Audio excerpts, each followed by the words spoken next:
En Côte d'Ivoire, l'Institut Pasteur d'Abidjan d'Adioppo Doumé a reçu de la part du groupement ivoirien du bâtiment et des travaux publics des dons d'une valeur de 43,4 millions de francs CFA.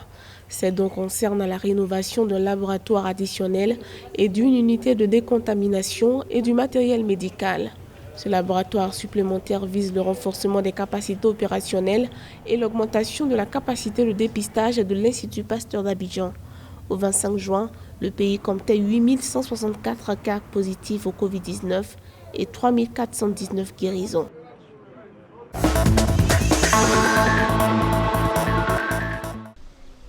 L'Union africaine et le Fonds des Nations unies pour l'enfance UNICEF ont lancé un appel à inclure les services d'enregistrement à la naissance dans les réponses d'urgence à la Covid-19. La numérisation de l'enregistrement des naissances devrait permettre d'améliorer l'accessibilité et la disponibilité des services en période de Covid-19 et au-delà.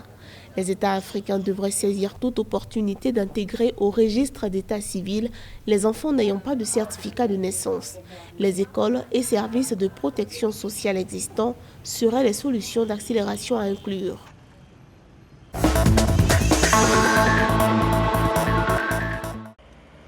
Au Gabon, 31 041 tests de coronavirus ont été réalisés depuis l'avènement de la pandémie la mi-mars.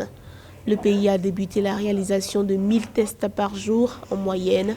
En outre, le lancement du dépistage de masse et l'acquisition du laboratoire Professeur Gaouma ont permis d'accroître la capacité de réalisation des tests de la Covid-19.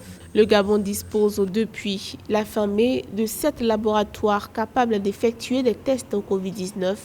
Notons que 4 956 cas positifs et 2177 guérisons ont été enregistrés dans le pays au 25 juin 2020.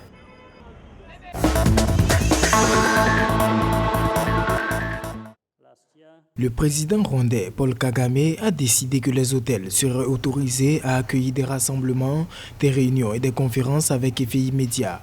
C'était lors d'une réunion extraordinaire du cabinet présidé par le chef de l'État. La réunion a également permis d'évoquer le tourisme national et international et les visiteurs voyageant avec des vols autorisés à reprendre.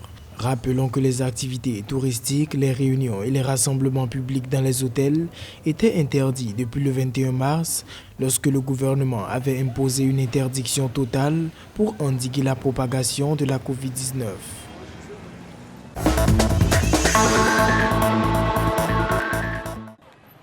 Au Ghana, l'organisme de gestion de la santé du pays a confirmé que 4 445 nouveaux cas testés positifs au Covid-19 ont été enregistrés. Les nouvelles infections ont été recensées à Accra, Western, Ashanti, au nord, au nord-ouest et à l'est. Toutefois, 171 personnes se seraient remises du virus, ce qui porte le total des récupérations à 11 118. Le nombre de morts reste cependant de 95, les cas actifs étant de 3 840. Notons que 280 116 tests au total ont été effectués et ont révélé un taux de positivité de 5,36%.